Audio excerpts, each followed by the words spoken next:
Kemana ya dokter Clara ya? Katanya mau pergi sebentar, tapi sampai jam segini kok belum datang-datang. Jangan-jangan ada apa-apa nih di jalan nih. Atau lagi kasihkan makan dia nih. Waduh, ini kalau jam segini harus saya susul nih, jangan-jangan nih kalau udah sampai jam segini nggak datang. Mas Boy. Clara, aduh, Mas Boy. kok lama banget sih? Tadi Iya, katanya cuma maaf. sebentar. Abis itu kayak banyak banget jajanan kekiniannya Mas Boy. Jajan kekinian. Iya. Tadi pesanan saya dibawain nggak? Ya, Ya kan, lupa kan? Saking asiknya makan. abisnya di sana tuh banyak banget. Ada yang minuman-minuman, ada Apa itu? itu bulat-bulatannya itu manis. Oh, ada cendol, ada apa candil? Bukan. Apa yang bulat-bulat? Boba-boba gitu. Oh, boba. Terus kayak banyak Terus? rasanya, ada rasa baru. Makanya aku nyobain rasa yang baru dulu. Terus terus? nyobain rasa yang pernah ada sebelumnya. Iya. Itu pasti manis ya? Manis. Manis enak banget. enak banget. Itu dikasih keju, dikasih susu, dikasih pokoknya coklat-coklatan banyak banget. Enak banget. Udah gitu aku cobain Bukannya juga. kemarin kayaknya Clara baru makan yang gituan juga, Iya cuman sih. beda tempat. Jadi Terus sekarang kayak nyobain ada yang lain pancake lagi, ada yang viral lagi, coba lagi. Enak sih, Tahu nggak maksudnya harus itu coba. yang manis-manis, yang macam-macam itu ada keju dan segala macam itu Mas gulanya Boy, tinggi banget. Iya sih, tapi kan mereka bilangnya you are what you eat. Jadi kalau kita makan manis, kita jadi manis dong. Kurang manis memang Clara. Gimana ya? Hati-hati, Kenapa, timbang berat Mas? badannya. Emang bisa bikin gendut Kalau ya? manis-manis ya, kerjaannya diem-diem aja, duduk-duduk nggak kemana-mana, nggak olahraga. Iya juga Ayo, sih berat ya. badan pasti siap-siap naik nih. Aduh, jadi takut nih. Ya. Emang sebahaya itu ya kalau kita Bahaya gendut? banget. Kan gemoy. Iya, gemoy sih oke lah. Tapi kan ada yang namanya kalau berat badan ideal, ada yang namanya overweight. Kemudian kalau lebih dari itu bisa obesitas. Astaga. Yuk, kita sapa dulu pemirsa yang suka makan manis-manis. Ya udah Ya. boleh deh.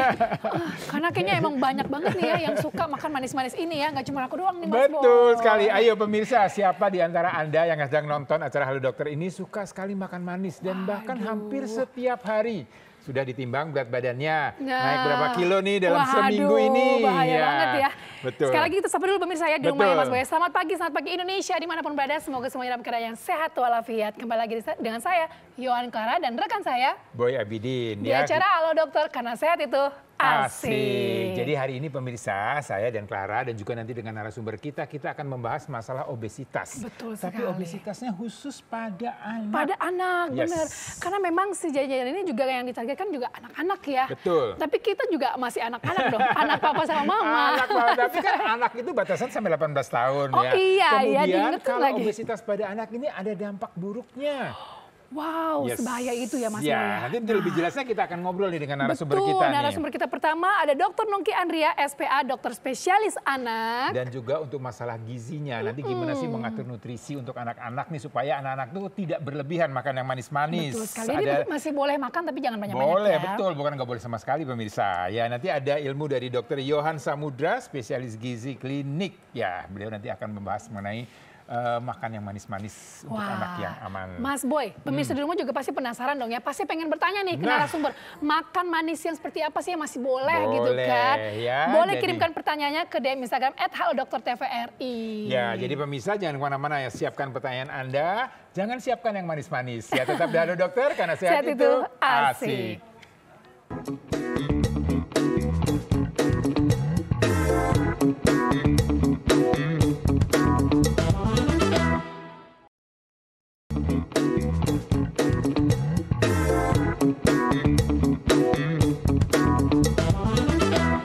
Kembali lagi di Halo Dokter karena sehat itu asik. Sebentar. Ini kenapa perut saya jadi ikut maju ke depan ya? Aduh, ini kayaknya sudah mulai. Ini apakah karena jajanannya tadi? Diam-diam Sudah kayaknya mulai Mas Boy obesitas jajan saya, melebihi pemirsa. saya. Sampai udah melebihi duluan. Ini kayaknya kancing udah nggak bisa diajak kompromi Waduh, lagi. kayaknya harus ditimbang deh. Mas Boy mungkin nggak makan yang manis-manis, tapi mandangnya manis-manis Iya, kali ya. karena lihat Clara terus yang manis-manis ya. Waduh, bisa aja Oke. Mas. Ya pemirsa, sebenarnya nih kalau berat badan nih, aduh gimana ya kalau menimbang tuh karena saya suka trauma Ngeri-ngeri sedap lihat ya, timbangan takut gitu kan. Kayak Ya. kalau bisa ditimbang orang lain aja yang lihat. Ya, Jangan pokoknya kitanya. patokannya kalau celana baju masih muat, oke lah gitu. Bener itu timbangan yang paling dipakai di mana aja. Mas Boy, Ya. hari ini kita kan bahas tentang obesitas nih, ya ngeri-ngeri sedep ya. Tapi Yes. baru harus diketahui oleh orang tua khususnya karena Betul. obesitas yang akan kita bahas itu pada anak. Ya, menarik karena orang tua kadang-kadang melihat kalau anak itu gemuk berarti dia sehat. Iya, gemoy, betul. Apakah ini pernyataan yang benar? Nah, Nah. kita akan ngobrol nih langsung dengan narasumber kita, Dr. Nungki Andria, spesialis dokter spesialis anak. Anak. Yes. Halo Dokter Nungki. Apa kabar? Apa kabar sehat dokter? Terima kasih Dr. Selamat Nungki datang, sudah hadir Dr. dokter. Nungki. Terima kasih. Ya, nah beginilah yang ideal tuh kayak gini berat betul perutnya ideal kan? sekali. Gak kayak saya ini kayaknya dari tadi saya tarik-tarik kancing Kancingnya terus nih. bermasalah terus gitu ya. Sama dok, kita tahan napas juga ya. Dokter Nungki, Ya. menjawab dulu pertanyaannya yang tadi disampaikan oleh Mas Boy juga. Kalau anak gemuk itu pasti tandanya sehat. Oke. Benar atau enggak? Ya, gimana nih menurut dokter anak nih? Oke, kalau anak yang sehat itu berat badannya ideal ya. Oke. Jadi Oke. malnutrisi itu terbagi jadi dua, apakah kurang gizi atau kelebihan gizi. Jadi anak yang obesitas itu malnutrisi juga, kelebihan gizi ya. Oke, baik. Gemuk malah bukan berarti sehat, malah kita Oke. harus melakukan pengaturan supaya menjadi ideal. Tapi kan kadang-kadang orang tua nih sering masalahnya adalah anak itu ada GTM tuh, gerakan tutup mulut. Dia nggak mau makan, nggak mau ini gitu ya. Jadi kan kalau anaknya kurus tuh dia takut banget. Jadi Iya, kalau anaknya betul. mau makan, Biarin aja. biarin aja ya makan yang banyak, makan yang banyak gitu. Jangan sampai kurus gitu. Iya. Tapi tetap perlu dilakukan pengontrolan. Yang dimakan apa? Apakah banyak snack yang tinggi gula saja atau makanan yang oke. memang anak butuhkan Yes, seperti yes, itu. yes, yes. Oke. Ya, tapi pengertian obesitas itu sebenarnya gimana sih? Nah, biar Oke. lengkapnya mungkin Dokter Nungki ada yang Ada bisa presentasi sampaikan ya, ya. Dok? Presentasinya. Silakan Dok. Ini materi hari ini adalah obesitas pada anak. Saya bahas untuk kalangan orang tua ya, supaya lebih aware akan hal ini. Nah, overweight dan obesitas itu suatu kondisi di mana berat badan anak melebihi batas normal karena adanya penumpukan lemak di dalam tubuh, dan ini berisiko mengganggu kesehatan di kemudian hari. Pada saat anak obesitas, overweight, mungkin kelihatannya dari luar tadi ya, Ya. seger, kayaknya lucu, Gemoy katanya Clara. iya benar. Tapi ternyata risiko di belakangnya mengganggu kesehatan itu mengintai, dan ini tadi seperti saya sebutkan merupakan suatu malnutrisi. Nah, ini kalau kita mau diagnosis obesitas nggak boleh pakai mata ya. Selalu saya tekankan jangan subjektif. Anak saya kurus dok, pas diplot normal. Anak saya pendek dok, pas diplot normal juga. Anak saya oke. kayaknya kegemukan, pas diplot ternyata tidak. Nah, ini harus berdasarkan kurva pertumbuhan atau tabel yang menunjukkan di manakah posisi anak sebenarnya ya. Ini ada Permenkes Republik Indonesia nomor 2 tahun 2020 tentang standar antropometri anak. Dikelompokkan berdasarkan usia, pakai kurva berat badan menurut panjang badan, atau dikelompokkan berdasarkan usia dengan menghitung indeks massa tubuh menurut umur. Yang obesitas berada di lebih dari positif 3 standar deviasi. Nah, kita lihat kurvanya. Ini kurva anak laki-laki, berat badan menurut tinggi badan ya, sesuai yang tadi. Berat badan menurut panjang badan. Nah, kalau contoh anak ini dengan tinggi badan 110 dan berat badan 25, ternyata pas diplot ada di sini, di atas positif 3. Berarti dia sudah obes, sudah obesitas. Oke. Ada keterangannya ya. Atau pakai tabel bisa juga. Untuk anak-anak usia 5 sampai dengan 18 tahun biasanya kita pakai kurva CDC atau kita pakai tabel antropometri ini, dihitung dulu indeks massa tubuhnya. Kalau anak 5 sampai 18 tahun yang dikatakan obes adalah lebih dari positif 2 standar deviasi. Contoh, ada anak perempuan umurnya 6 tahun, beratnya 30 kilo, tinggi badannya 110 cm. 30 kilo ya, si tinggi badannya dijadikan meter dulu. Ya. Dijadikan meter 1,1 dikali 1,1, nanti ketemunya 1,21. Nah, 30 dibagi itu jadinya 24,79 kg per meter persegi. Ini adalah indeks massa tubuhnya. Kita lihat nih di tabel antropometrinya.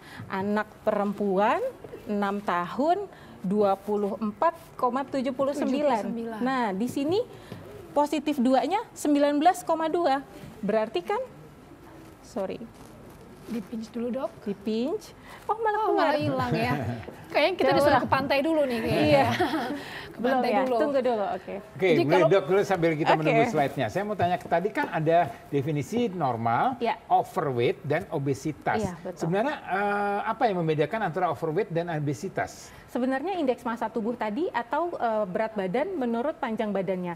Obes sebenarnya sudah harus diterapi ya dok, jangan dibiarkan. Overweight sudah harus diterapi, jangan dibiarkan. Apalagi kalau sudah obes. Mengingat tadi risiko gangguan kardiovaskuler, stroke di masa yang akan datang. Tapi sebenarnya dok, ini lebih awam ya. Mungkin pemirsa juga tadi bingung kan ada 2 SD, ada 2 SMP, oh enggak ya? SMA kayaknya. SMA ya. Nah, kalau misalnya nih anak, tadi kan ada contoh anak 6 tahun berat 30 kilo, kan ada ukuran-ukuran seperti itu. Tapi kalau dalam prakteknya, kalau yang overweight dari normal tuh dia kelebihan berapa kilo, kalau yang obes itu kelebihan berapa kilo? Itu tergantung beda-beda usia dokter. Nah, ada cara mudahnya, nanti kita tunggu di slide-nya. Cara mudahnya supaya kalau nggak pakai hitung-hitungan itu, kan tadi dokter yang hitung ya. Betul. Kalau nggak pakai hitung-hitungan itu, apa yang bisa orang tua temukan di badannya anak gitu. Ya, jadi langsung real ya. Betul. Kita lihat slide-nya dokter Nungki. Oke, coba ya. Kita coba lagi, oke. Nah, anak tadi karena lebih dari positif 2, dia overweight. Tapi cara mudah mengenali anak yang obesitas. Wajahnya membulat gitu ya. Kemudian pipinya tembam, dagunya rangkap, leher relatif pendek, dadanya membusung, payudaranya membesar. Begitu pula dengan anak laki-laki, perutnya membuncit dan berlipat-lipat, tungkai umumnya berbentuk seperti huruf X seperti itu. Untuk anak laki-laki penisnya tampak kecil dan terbenam, dan anak kalau tidur mengorok ya. Jadi kalau nggak pakai hitung-hitungan tadi, sebenarnya secara sepintas kita sudah bisa menilai. Nah, kalau orang tua mengalami anak-anaknya ada anaknya yang seperti ini, segera dikonsultasikan ke dokter untuk mencegah risiko gangguan kesehatan di kemudian hari. Gitu. Jadi tanda kapan orang itu mulai, atau orang tua itu mulai sadar bahwa anaknya udah overweight deh, gitu, belum masuk ke obesitas. Kan tadi tuh gejalanya lebih ke arah obesitas ya kalau saya lihat. Kalau overweight? Sebenarnya yang paling bagus melakukan pemantauan pertumbuhan dokter. Jadi ketika sudah ketahuan grafiknya berubah dari yang tadinya di zona normal, dia jadi di zona yang berlebih, harus sudah ada warning. Ada namanya risk of overweight. Baru risiko overweight belum terjadi. Nah, di situ harusnya sudah dilakukan ngerem gitu ya. Anak di atas 2 tahun sudah boleh dilakukan pengaturan diet. Nah, kalau 1000 hari pertama kehidupan kan kita hati-hati sekali, jangan sampai kurang nutrisi ya. Tapi di atas 2 tahun boleh dilakukan pengaturan diet, di mana anak tetap wajib tambah tinggi walaupun berat badannya turun misalnya, atau tidak bertambah secepat yang biasanya. Nah, ini bisa terjadi pada semua anak dok. Jadi obesitas itu bisa dari balita sampai dengan remaja, karena asupannya berlebih, tapi aktivitasnya kurang, jadi surplus. Nah, surplusnya disimpan di tubuh dalam bentuk lemak. Cuma nggak semua ya, ada 10% itu disebabkan kelainan hormon, karena sindrom tertentu, atau kerusakan gen. Jadi kalau kelihatannya anak makannya sedikit, atau bahkan cenderung kurang daripada teman-teman sebayanya, tapi kok gemuk sekali, mungkin ada hal-hal yang harus diperiksa. Jangan-jangan makannya malam-malam sembunyi-sembunyi. Bisa juga, bisa juga sih. Di kamar, di kamar ini banyak makanan. Ini pas makanan dibuka dia toko sendiri. Wah, ini emang enak semua sih, anak-anak manis ya. Betul. Terus dampak fisiknya apa? Kalau dari fisik tadi ya, ada risiko penyakit kardiovaskuler, nanti sakit jantung, kemudian hipertensi, stroke, diabetes, ada fatty liver, perlemakan hati, kemudian karena ada lipatan-lipatan kulit yang tebal gitu ya, dan mungkin ada keringat dan jadi lembab, dan jadi bisa ada infeksi jamur di kulit. Belum lagi ada nyeri, punggungnya sakit. Kalau berjalan sakit, kalau berlari di sekolah juga terganggu karena kesakitan, atau misalnya menjadi kista ovarium, mungkin dokter Boy nanti bisa menambahkan. Nyambung setelah ini kayaknya ya. Iya betul. Nah, asma gitu. Dan lain-lain. Dokter Nungki, mungkin bisa sembari duduk dulu. Sebelum kita lanjut ke psikososial ini ya, dampak fisik ini kan pasti banyak ya. Kayak kalau dibedah satu-satu menarik nih ya, Mas Boy. Cuman pertanyaan saya adalah dampak fisik itu kapan terjadinya? Apakah waktu anak itu masih usia anak-anak atau nanti setelah dia dewasa? Tahan dulu Dokter Nungki. Ini kayak part yang menarik ya untuk saya. Pemirsa penasaran ya. Biar pemirsa makin penasaran. Dan tentunya untuk pemirsa di rumah, bagi yang ingin bertanya juga seputar dengan obesitas anak, pasti khawatir juga dong ya Mas Boy. Masih boleh banget untuk kirimkan pertanyaan ke DM Instagram @haloDokterTVRI. Karena nanti pada segmen kelima kita akan menjawabnya secara tuntas. Iya, terus saksikan Halo Dokter, karena sehat itu asik.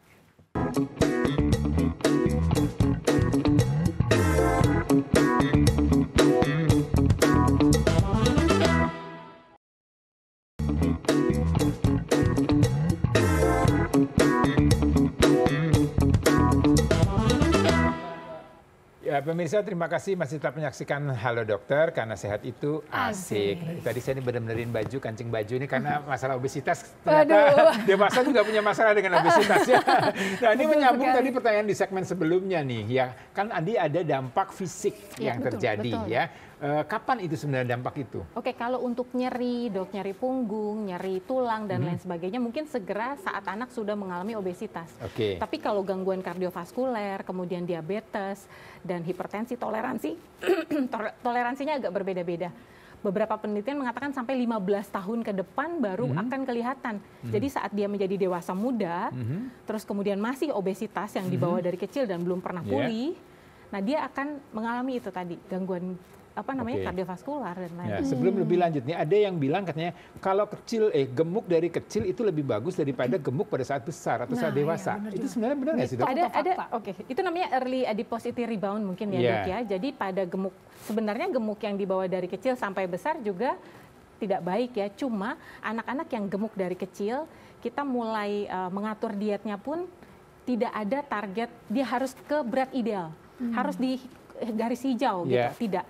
At least dia turun perlahan, terus standar deviasinya turun setengah selama 6 bulan terakhir, itu sudah bagus sekali, Dok. Gitu. Jadi mulai kita tanamkan body positivity ya, menerima bahwa dia mungkin akan overweight walaupun tidak obes lagi, akan overweight terus sampai dengan kedepannya. Tapi risikonya sama, Dok. Sama nah, yang early adiposity rebound juga malah namanya? Ada kan orang yang waktu kecil, lu dulu waktu kecil kurus banget cungkring gitu ya, begitu udah menikah udah subur. Tapi ada juga katanya kalau orang anak dengan obesitas itu susah tingginya karena ketarik gitu.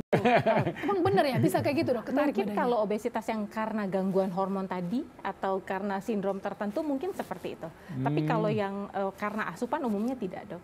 Tingginya normal. Nah, kita lanjut ya boleh. Tadi mengenai dampak psikososialnya ini gimana, Dok?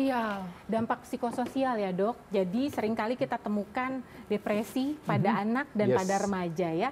Apalagi di era sosial media yang sangat terbuka, orang-orang bisa sembarangan komen body gitu shaming. Ya. Betul, body shaming. Apalagi sekarang walaupun aplikasi-aplikasi yang digunakan anak tuh sebenarnya ada usia. Jadi harusnya aplikasi tersebut boleh digunakan oleh seseorang berusia 18 tahun atau lebih, 13 tahun atau lebih. Tapi bisa aja diakses oleh anak dan dia mendapatkan body shaming dari situ, mendapatkan perundungan dari situ. Nah, dampaknya bisa menyebabkan minder, kemudian depresi karena bentuk tubuhnya. Kadang-kadang ada bau badan yang kurang sedap, kesulitan bergerak, dan tadi ya di sekolah atau di tempat les, di tempat dia berolahraga, dia bisa mengalami perundungan seperti itu. Bau badan ini lebih disebabkan oleh apa, Dok? Apakah karena memang kan susah? Tadi, ya lipatan-lipatan tubuhnya kan banyak dan jadi tebal. kurang bersih. Ya, betul. Lebih kepada higienitas saja ya, Dok ya. Antara dampak fisik dan dampak psikososial ini apa yang mana yang lebih dominan atau lebih mengganggu untuk anak? Untuk anak sebenarnya mungkin dampak psikososial ya, Dok, karena umumnya remaja-remaja mulai bagus kesadarannya dan termotivasi untuk menurunkan berat badan. Gitu. Karena dia mulai sadar, teman-teman sudah mulai bergaya seperti itu ya, dan lingkungannya semakin terbuka, saling mengatakan pendapat dan lain sebagainya, akhirnya termotivasi untuk melakukan tata laksana diet dan aktivitas seperti itu. Soalnya kalau itu kan dijudge banyak orang kayaknya, Mas Wilson. Si bulat, si bola, mana si bola, gitu. Si gembul mana si gembul. Akhirnya jadi trauma ya, tersendiri. Oke, silakan lanjutkan, Dok. Oke, jadi kita perlu membawa anak. Jadi kalau orang tua di rumah memang anaknya sudah ada tanda-tanda seperti yang tadi kelihatan ya, dibawa ke dokter karena tadi anak itu harus tumbuh. Kadang orang tua takut, Dok. Nanti kalau diet terus nggak tambah besar gimana? Ya, itu berarti pengaturannya harus dilakukan. Proteinnya untuk menambah dia tetap tinggi, kepadatan tulangnya diperhatikan, kalsiumnya harus cukup, makanannya seperti apa. Dan untuk anak kan kita gentle. Kita tanya apa yang kamu bersedia kurangi. Misalnya dia mau, ya sudah stop permen sama coklat dulu. Tapi makanan lain masih tetap seperti biasa. Oke, nanti kita evaluasi 2 minggu, 1 bulan, ditambah dengan aktivitas. Misalnya bagus responnya, ya oke berarti. Atau nanti next ada yang dia mau turunkan lagi. Minuman manisnya nggak usah deh sekarang, minumnya air putih saja. Tapi makanannya masih sama kayak biasa. Oke, kita lakukan sambil ada aktivitas fisik. Nanti penurunannya seperti apa. Jadi tetap berat badannya naik karena asupan yang penting-penting seperti protein gitu masuk. tapi gulanya diturunkan ya. Ya, sorry dok, saya mau tanya sedikit. Ini kan ada kunjungan ke dokter untuk mengatasi obesitas. Tapi artinya di umur berapa dia mulai itu? Apakah di remaja, apakah di balita, ataukah di kapan? Kemudian apakah sudah mulai ada gejala baru kita bawa ke dokter gitu ya? Kemudian masalah ke dokter ini kan kadang-kadang kalau orang tua yang mau, anaknya nggak mau gimana nih dok? Oke. Ada beberapa pertanyaan berarti. Kapan bisa dimulai? Dari usia 2 sampai 18 tahun boleh dilakukan pengaturan asupan dok. Kemudian pas sudah obesitas atau seperti apa, jika pemantauannya baik, anak itu akan kontrol evaluasi bulanan untuk anak 0 sampai 2 tahun, tapi kan nggak diet ya. Untuk 2 tahun ke atas kan setiap 6 bulan kontrol ke dokter untuk evaluasi tumbuh kembang. Ketika didapatkan dia harus diterapi seperti itu. Jadi sesegera mungkin setelah ditemukan. Tapi itu tadi kadang anaknya nggak mau, orang tuanya yang nyuruh-nyuruh. Nah, orang tua pengen anaknya jadi model kayak Clara gini ya. Iya, tapi anaknya belum mau diet ya. Nggak mau. Oke, kalau seperti itu nanti kita juga melihat dok yang kalau motivasinya tinggi, kita katakanlah segera ya, aktivitas juga, diet juga dan lain-lain. Tapi kalau motivasinya rendah ya kita atur dari lingkungan keluarga, misal di rumah tidak lagi menyediakan coklat, menyediakan permen, itu dulu, dan orang-orang ikutan. Jangan anaknya dilarang permen tapi orang tuanya makan manis seperti itu. Terus aktivitas bukannya disuruh sana pergi lari olahraga, tapi kita jalan pagi yuk gitu, sama-sama seperti itu. Jadi subtle gitu ya, anak nggak terlalu ngeh, dia lagi diatur pola hidup sehatnya gitu. Kemudian kadang diperlukan pemeriksaan lanjutan karena ada risiko diabetes yang mengintai, kemudian hiperkolesterol, dan pada saat usia 3 tahun ke atas anak sebaiknya sudah ditensi. Jadi kita akan melakukan pelacakan, ada hipertensi nggak nih gitu ya, karena itu juga perlu diatasi nanti. Kemungkinan kemungkinan berapa persen dari anak yang obesitas kemudian punya masalah dengan fisik di usia lanjutnya? Apakah pasti semuanya ataukah? Sebagian besar iya dok. Sebagian besar iya, betul. Kemudian ini dia, jangan kita lupakan bahwa sekarang adalah zamannya kolaborasi.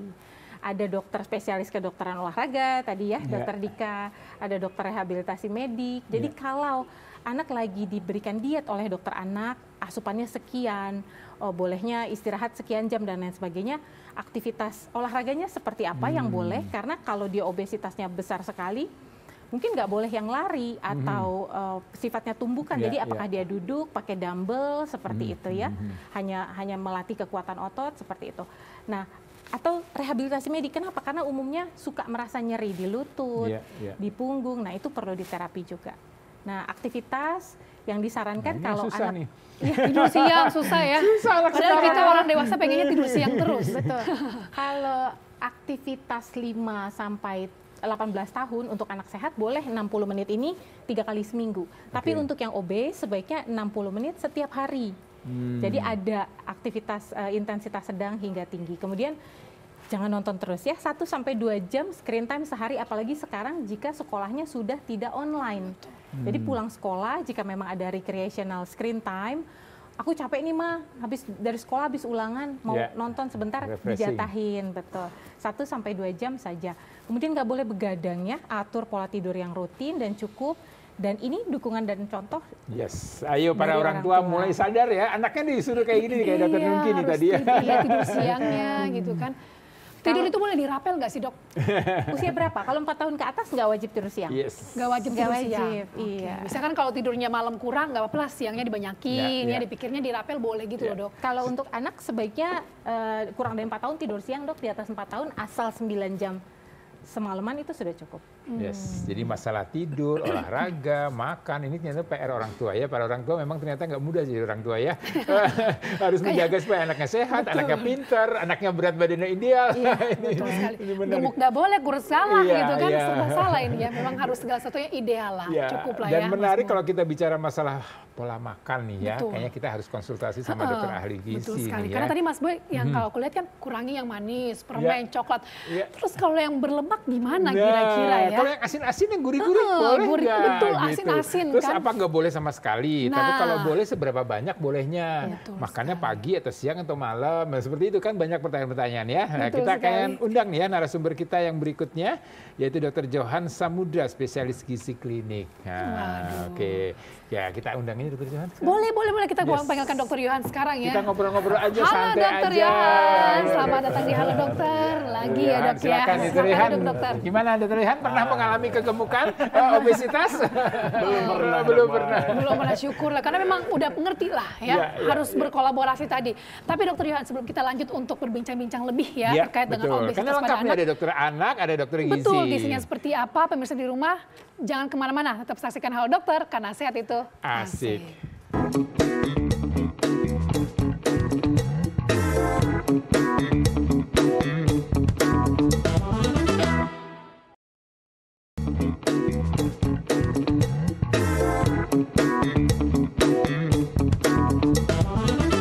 Terima kasih masih di Halo Dokter karena sehat itu asik. Nah sekarang kita udah lengkap nih narasumbernya.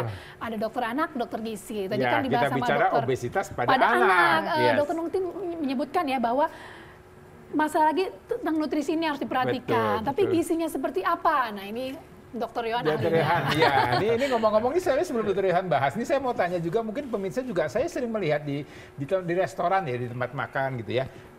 Sorry, ini bukan body shaming, tapi real ya kita temukan. Ayahnya gemuk, ibunya gemuk, anaknya 3 orang gemuk semua gitu. Dan makannya banyak gitu di meja makan. Kadang-kadang saya mikir ya, ini masih enjoy nggak sih menikmati makan dengan kursi pun kadang-kadang ini udah nggak muat gitu. Kalau saya lihat gitu, gemuknya bukan gemuk cuma ini, tapi gemuknya udah berlebihan gitu ya. Nah ini gimana Dokter Yohan? Ini kalau mulai makan di tempat ini terus bapak ibunya gemuk, anaknya gemuk, ini gimana Dok? Iya, jadi memang berat badan itu sangat dipengaruhi oleh lingkungan Dokter Boy, dan lingkungan yang paling erat itu dengan kita adalah lingkungan keluarga di rumah. Jadi habit atau budaya makan di rumah itu sangat mempengaruhi kesehatan di orang-orang di dalam rumah tersebut gitu. Jadi apalagi untuk anak, kalau anak itu memang dia akan mencontoh yang paling terdekat adalah orang tuanya. Misalnya orang tuanya makannya seperti apa, kemudian olahraga atau enggak, banyak mager di rumah atau enggak, maka itu langsung ditiru oleh anaknya. Karena kan anaknya memang role modelnya cuma orang tuanya gitu. Jadi kalau misalnya memang kita lihat saat ini, akhir-akhir ini ya terutama, memang penelitiannya bilang kalau seorang anak mempunyai 2 orang tua yang obes, maka kemungkinan dia obes adalah 80%. 80%? 80% anak itu akan ikut obes juga. Tapi kalau salah satu dari orang tuanya yang obes, yang satunya tidak, maka anaknya turun kemungkinan untuk obesnya jadi sekitar 40% sampai 50% saja. Iya, karena kan buat orang tua menurunkan berat badan juga nggak gampang ya. Makin bertambah usia kan metabolisme ya. Susah kayak 1 kilo aja tuh. Tapi kita bahas untuk anak deh, silakan Dokter Yohan. Silakan Dokter Yohan, slide-nya. Baik, jadi sekarang kita akan bahas tentang intervensi gizi pada anak obesitas ya. Tentunya ini akan berkaitan dengan makanan, yaitu pertama berikan asupan pola makan gizi seimbang. Kita udah ngerti lah ya, gizi seimbang itu adalah bahwa di dalam piring itu ada proteinnya, ada karbohidratnya, ada lemaknya. Jangan sampai anak kita diberikan 1 piring isinya karbo aja, atau malah double karbo. Misalnya mie instan dengan nasi gitu ya. Nggak ada protein, nggak ada lemak yang sehat, nggak ada juga sayuran atau serat-serat yang bisa diperkenalkan pada anak. Kemudian bahan makanannya alami, karena dengan bahan makanan alami lebih tinggi serat untuk mengenyangkannya dan juga lebih rendah proses gitu. Karena kalau kita lihat makanan-makanan yang ultra proses pasti kaitannya dengan tepung-tepungan. Nah tepung-tepungan memang memberikan rasa kenyang dan nikmat tapi hanya sebentar saja. Jadi paling 1-2 jam sudah lapar lagi. Nah anak-anak yang obesitas disarankan untuk lebih banyak yang bahan makanan alami daripada yang proses ya. Dan sesuai dengan proporsi kebutuhan anak. Kemudian penjadwalan makanan utama dan cemilan ini penting. Jadi pada anak-anak harus diberikan jam-jam makan. Dan tidak boleh diberikan makanan atau minuman berkalori di antara waktu yang ditentukan. Misalnya sarapannya jam 8 pagi, kemudian cemilan paginya jam 10 pagi. Jangan sampai dari jam 8 sampai jam 10 anaknya ngemil-ngemil. Gitu. Nggak boleh diberikan apa-apa. Anaknya harus minum air putih boleh, atau mungkin minuman yang rendah kalori, misalnya infused water misalnya ya, atau air jeruk tanpa gula. Nah itu masih diperbolehkan. Lalu monitor asupan harian dan tentukan target. Tadi Dr. Nungki udah bilang bahwa kita bisa coba di rumah sendiri. Misalnya anak ini harus minum susu kotaknya 5 sehari gitu ya, 5 kotak sehari. Coba dikurangi 3 kotak. Gitu ya, karena gini, kalau kita menurunin berat badan yang sebelumnya naik terus, maka ada 2 tahap yang perlu kita kurangin. Jadi kalau selama ini berat badan naik terus nih, nah kita mulai menghentikan salah satu makanan, maka mulai tidak naik tapi belum tentu turun kan. Jadi baru sampai kepada berat badannya stabil, jadi tidak naik lagi. Nah, kita harus men-take out atau menghilangkan satu porsi makan lagi untuk turun, gitu. Jadi bisa kita coba dilihat dari cemilan-cemilan anaknya bagaimana kita bisa kurangi dari sana. Lalu ciptakan kondisi yang mendukung baik dari keluarga, sekolah, dan lingkungan. Kadang-kadang keluarganya juga sudah mendukung, tapi tiba-tiba mungkin neneknya atau kakeknya misalnya ya. Media sosial yang tidak mendukung. Kenapa harus diet-diet gitu ya? Masa anak-anak diet katanya begitu ya? Iya, atau dari sekolahnya mungkin, atau lingkungan teman-temannya mungkin juga menjadi. Sebelum dilanjut Dr. Johan, saya mau tanya tadi kan ada mulai makanan yang alami dan segala macam itu. Apakah ada bedanya untuk anak-anak misalnya masih SD? Kan kalau kita bicara anak kan sampai di 18 tahun ya. Anak SD, kemudian anak SMP, anak SMA, itu gimana? Apakah tadi kan kalau misalnya bayangan pengalaman saya waktu SD itu kan bawaannya lapar mulu gitu ya. Atau SMP tuh, waduh kayaknya tuh craving gitu. Tadi kan nggak boleh cemilan, nggak boleh ini, mana tahan kan kita jadi lemot. Gimana nih dok? Iya, jadi cemilannya kita berikan tetap, cuman karena ini kasusnya obesitas, maka kita harus sampaikan kepada anaknya bahwa kamu mengenyangkan perutmu dengan makanan alami ya. Jadi makan utamanya nggak apa-apa lebih banyak dok Boy. Oke. Jadi asalkan dia kenyang dan bertahan sampai 4 jam setelahnya, sehingga cemilannya berkurang. Gitu. Karena untuk kita berikan makanan yang lebih alami, apalagi dengan protein yang ditambah, maka rasa kenyangnya lebih lama. Atau kita bisa tambahkan sayur-sayuran ya. Nah, untuk komposisi makronutrien yang tadi, karbohidrat, protein, lemak, dan serat itu dilihat dari usia. Kalau untuk usia misalnya 2 tahun ke atas, boleh sayuran 1 mangkok gitu ya. Kalau misalnya lebih besar lagi 5 tahun ke atas mungkin boleh 2 mangkok gitu. Jadi tetap kita pertimbangkan zat-zat gizi yang dibutuhkan untuk tumbuh kembangnya karena dia masih terus tumbuh sampai usia 18 tahun. Tapi menarik juga dokter, misalkan kalau dia dapat jatahnya buat makan siang itu misalkan telurnya 2 butir, boleh nggak makan 1 pas makan berat, satunya tuh buat cemilan nanti? Boleh, kan totalnya juga 2 ya. Tapi biasanya nggak suka kan, jadi maksudnya biasanya dia menunggu cemilan yang manis-manisnya tadi gitu. Craving manisnya itu ya. Jadi kita tetap berikan cemilan manisnya, cemilan yang disukainya, tapi sudah dijatahkan gitu. Nggak boleh kita langsung pantangkan, artinya langsung sudah larang. dihitung ya kalori per harinya? Iya betul. Kalau dokter gizi pasti ngitung. Gitu. Tapi kalau misalnya orang tua di rumah, boleh silakan coba sendiri. Misalnya selama ini tadi ya susunya kebanyakan, atau es krimnya mungkin selalu setiap hari harus ada gitu ya. Nah coba hari ini kamu nggak makan es krim dulu ya gitu. Atau ganti dulu ya dengan buah ya gitu. Besok baru es krimnya boleh. Boleh nggak ada cheating day? Jadi Senin hari sekolah, Senin sampai Jumat dia tertib, tapi Sabtu Minggunya bablas. Nah, kalau sebaiknya memang panduannya mengatakan jangan ada cheating day, Dok Boy. Jadi malah kita masukkan cheating meal-nya itu di hari-hari biasanya. Gitu. Jadi dia nggak punya craving yang tinggi untuk menunggu weekend-nya itu. Gitu. Jadi kalau misalnya dia memang doyan es krim, silahkan hari Senin boleh es krim. Jadi para orang tua nggak boleh cheating day kata Dr. Johan ya. Jadi tiap hari harus itu aja makanannya. Menghancurkan segala sesuatunya ya. Iya. Wah, ini udah kayak mau nyebrang aja nih. Nah, lampu merah, kuning hijau. Untuk membantu anak-anak menurunkan berat badan dan memilih makanan yang lebih sehat, kita bisa berikan metode ini. Jadi traffic light foods. Jadi kita bisa labelkan makanan yang mana yang hijau, yang kuning, dan yang merah. Yang hijau seperti lampu lalu lintas, maka boleh lebih banyak dimakan. Ya, misalnya dia mau nambah, silahkan. Jadi karena kita cari makanan yang rendah kalori, tinggi serat, rendah lemak, dan kaya gizi. Misalnya buah dan sayuran. Boleh sepuasnya deh, gitu ya. Dilihat dari usia anaknya. Kemudian yang kuning, ini kaya gizi juga, namun kalori dan kadar lemaknya lebih tinggi. Misalnya tadi protein hewani, susu, produk susu, sumber karbohidrat. Sumber karbohidrat ini termasuk yang tepung-tepungan. Misalnya doyannya pasta atau kue tiaw atau misalnya mau mie instan, bakery, pastry. Maka boleh, tapi udah kuning nih. Jadi perlu dibatasi. Mungkin jatahmu hari ini cuma 1. Boleh pilih mau pasta atau mau bakery gitu. Ya, selama ini kalau mungkin selama ini 2 gitu ya. Sekarang dia harus boleh pilih salah satu. Kemudian yang red light atau yang lampu merah adalah yang tinggi kalori, tinggi gula, tinggi lemak. Contohnya daging berlemak, jeroan, yang makanan dan minuman tinggi tambahan. Susah ya. Gorengan. Nah, ini perlu dibatasi dan dihindari gitu untuk anak obesitas terutama. Iya. Oke, jadi kira-kira ini bentuk piringnya ya. Jadi Kids Healthy Eating Plate ini kita ambil dari 2015 Harvard ya. Jadi kira-kira pembagiannya seperti ini. Jadi ada menunya lengkap di satu piring. Ada karbohidratnya, ada protein yang lebih sehatnya, ada buah dan sayuran. Kemudian jangan lupa air putih dan stay aktif tadi ya. Kemudian, nah ini dia, kita bisa lihat dari sini kira-kira ya untuk kebutuhan anaknya, maka kita bisa aturkan sesuai dengan usianya. Jadi kita bisa lihat kebutuhan kalorinya berapa, proteinnya berapa, kemudian kita akan aturkan karbohidratnya dan proteinnya berapa, kemudian lemaknya berapa. Ya, silakan dulu. Saya mau kembali sama Dr. Nungki nih ya. Dok, sebenarnya kalau ada anak obesitas atau overweight, kan ada dokternya udah ngitung nih berat badannya lebih misalnya 10 kilo. Nah penurunannya itu dalam berapa lama dok mau diturunkan yang 10 kilo itu dok? Apakah dalam waktu singkat ataukah ada batasan waktunya? Nah sebenarnya kalau target untuk anak-anak dok yang penting dia 20% di atas berat badan ideal menurut usianya udah lumayan. Jadi 20% dari berat ideal. Misalnya berat idealnya harusnya 20 kilo gitu ya. Lebih jadi 24 itu masih oke, nggak apa-apa. Yang nanti dia akan di bawah persentil 85. Lumayan tuh, nggak terlalu besar gitu ya.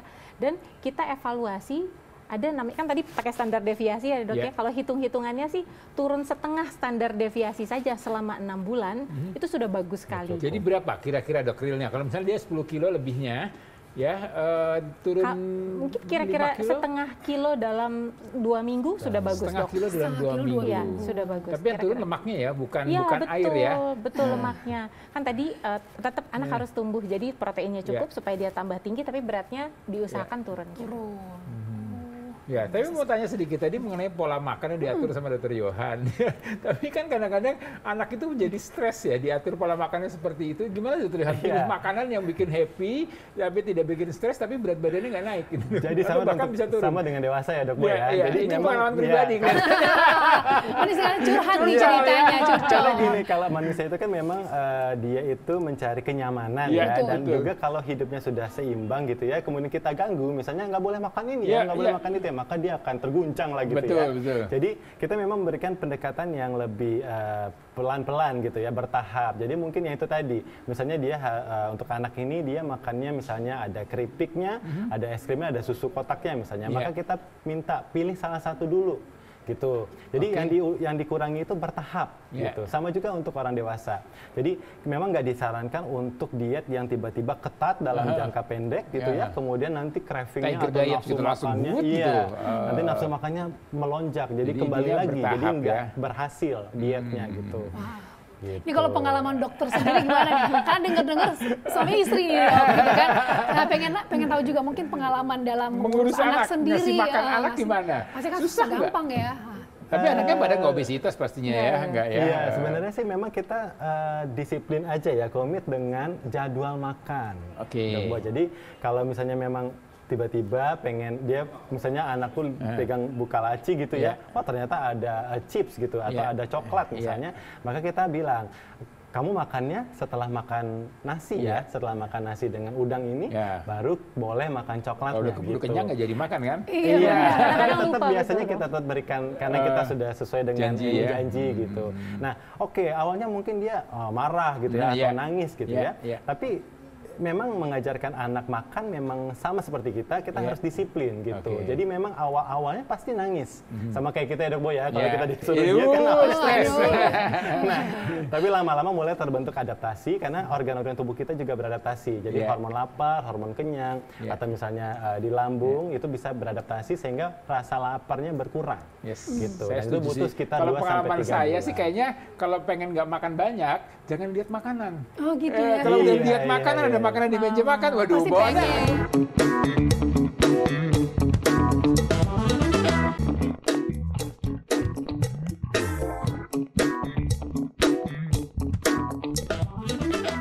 Ya pemirsa, terima kasih tetap setia menyaksikan Halo Dokter karena sehat itu asik. Hari ini kita bicara sehat pada anak, jadi anak jangan sampai obesitas. Nah ini ada Dr. Nungki dan Dr. Johan nih ya, yang akan membahas atau memberikan informasi untuk memberikan atau menjaga berat badan anak agar jangan sampai berlebihan begitu. Betul sekali. Tapi tadi penasaran nih Mas Boy, Dr. Nungki kan katanya salah satu cara pencegahannya itu adalah mengurangi screen time, ya kan screen time. Kenapa dok? Emang kalau kita nge-scroll gini langsung gemuk ya? Bagaimana? Kan tadi obesitas terjadi karena asupannya banyak, tapi pengeluarannya sedikit. Jadi penumpukan energi di dalam tubuh nanti disimpan dalam bentuk lemak. Nah kadang-kadang dulu apalagi waktu kita zaman pandemi, anak-anak kan sekolah di rumah ya, lagi belajar sama gurunya, dikasih cemilan sama ibunya, padahal sudah sarapan, biar lebih semangat belajarnya gitu ya. Terus seperti itu, akhirnya mungkin ini saya baru saja mengikuti workshop ya, dalam waktu dekat angka malnutrisi yang over akan menyaingi yang under untuk pertama kalinya. Gitu. Jadi ini segitunya ya. Iya, karena perekonomian sedang makmur kah? Juga pengaruh ke situ? Mungkin ada kaitannya sama lifestyle ya, Dok. Karena orang-orang kurang aktivitas. Jadi sedentary ya, nonton. Iya, semuanya cuma jempol doang. Karena kan pikirnya tidur juga kan kita nggak ngapa-ngapain ya. Padahal disarankan tidur gitu kan. Sementara screen time kan masih nge-scroll nih gitu kan. Tapi sambil ngemil. Nah, berarti cemilannya itu juga lebih baik dihindari ya. Berarti kalau seandainya kita nge-scroll atau main screen, tapi sambil ngerjain soal dari Harvard, boleh kali ya. Jadi menguras banget. Kita lihat nih dokter ya, udah ada pertanyaan dari Instagram yang masuk. Dari siapakah? Dari Dira_Putri1099. Apakah obesitas suatu penyakit? Waduh, tolong ditegaskan lagi. Silakan dokter. Iya.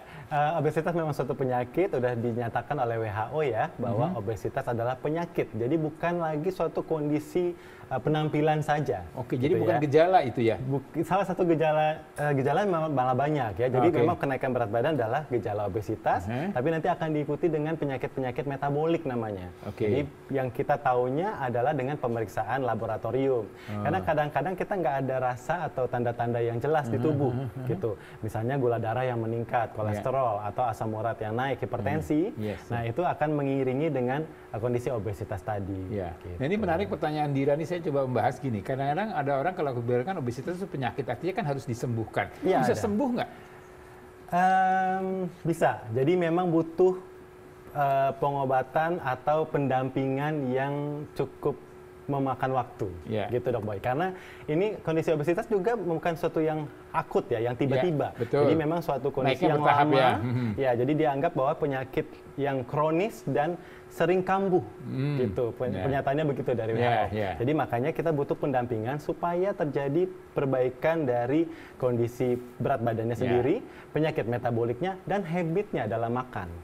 Tuh kuncinya ya pemirsa ya. Jadi kata Dr. Yohani bisa sembuh asal mau motivasi yang kuat, harus ada upaya yang juga maksimal ya. Agak lama, mungkin 6 bulan atau lebih. Tuh, obesitas dicegah atau diobati dengan jamu. Jaga mulut. Jaga mulut. Kita lihat pertanyaan yang kedua dari siapakah ini? Tiara.Kurnia. Halo dok, mau bertanya ketika anak usia 3 tahun dinyatakan obesitas, apakah perlu mengurangi porsi makan seperti diet orang dewasa? Nah, Dr. Nungki nih, gimana nih dok? Kalau anak di atas 2 tahun, kan kita sudah boleh melakukan pengaturan diet. Orang tua ini karena anaknya masih kecil ya, dia belum bisa tahu mana yang boleh, mana yang tidak boleh. Berarti kan tergantung kita yang menyediakan makanan. Nanti dievaluasi apakah terlalu banyak minum susu. Biasanya kalau nggak mau makan terus dikasih susu, nggak mau makan dikasih susu. Ada loh dok yang anaknya minumnya 2 liter sehari, padahal udah 3 tahun lebih gitu ya. Kebutuhannya harusnya? Sekitar 500 cc. Hanya 500? Hanya 500 saja susu sehari. 4 kali lipat. Iya betul. Nah misalnya dari susu terlalu banyak, lebih dari 500 ml sehari, kurangi bertahap. Tadinya dia minum misalnya 6 gelas, kurangi bertahapnya jadi 5 nyaman jadi 4 nyaman tidak cranky jadi 3 dan seterusnya. Kemudian ada yang makanan yang cemilan manis nggak, wafer, permen seperti itu juga dikurangi. Nanti dievaluasi secara bertahap ketika dia sudah masuk dari obes turun menjadi overweight, nanti diatur lagi seperti itu. Tapi memang harus ada yang dikurangi dan usianya sudah oke untuk melakukan. Jadi tetap ini orang tuanya yang harus waspada ya. Anaknya mah senang-senang aja ya. Senang aja. Dokter Rian mungkin ada yang mau ditambahkan? Iya, setuju dengan Dr. Nungki ya, bahwa memang perlu dikurangi. Jadi untuk usia 3 tahun boleh mengurangi porsi makannya, terutama bagian cemilannya ya. Jadi jangan nasinya ya, jangan mengurangi proteinnya, jangan. Jadi dari cemilannya. Cemilannya yang harus digarisbawahi. Oke, kita lihat lagi pertanyaan berikutnya ya. Dari Rusmiati 2078, kapan seorang anak bisa dikatakan obesitas? Nah, ini dia SD tadi ya. Iya betul. Kalau dokter akan melakukan penimbangan berat badan, pengukuran tinggi dan menentukan status gizi, diplot ke dalam kurva akan ditentukan. Tapi kalau orang tua bisa melihat gejala-gejalanya yang tadi disebutkan, anaknya kelihatan gemuk, memang perutnya berlipat-lipat, kemudian dagunya ganda gitu. Itu bisa kelihatan dari penampilan fisik anak gitu.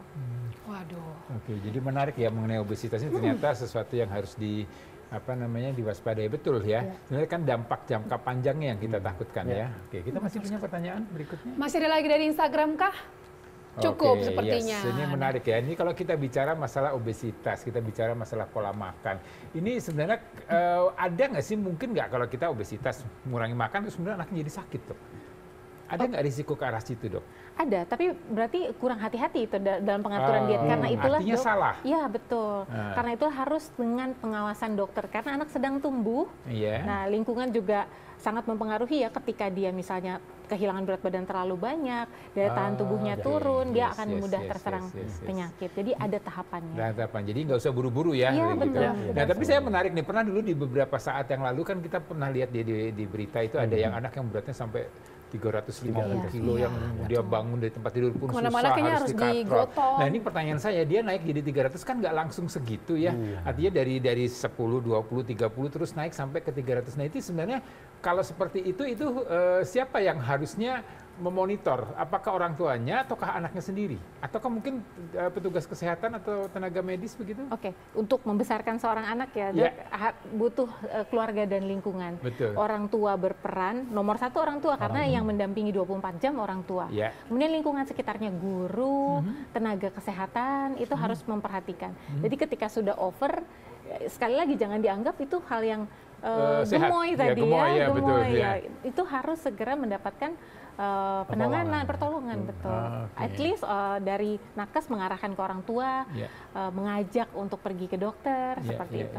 Tapi kalau udah kasusnya kayak 300 kiloan itu, boleh nggak sih, Dok, dimodifikasi lambung? Bariatrik bariatrik. Boleh, Dok. Bisa. Jadi memang tata laksananya kan tergantung kondisi anak. Kalau dia terlalu obes sampai sangat berbahaya untuk dia dan itu tindakan terakhir yang bisa dilakukan, itu masuk ke dalam salah satu tata laksananya.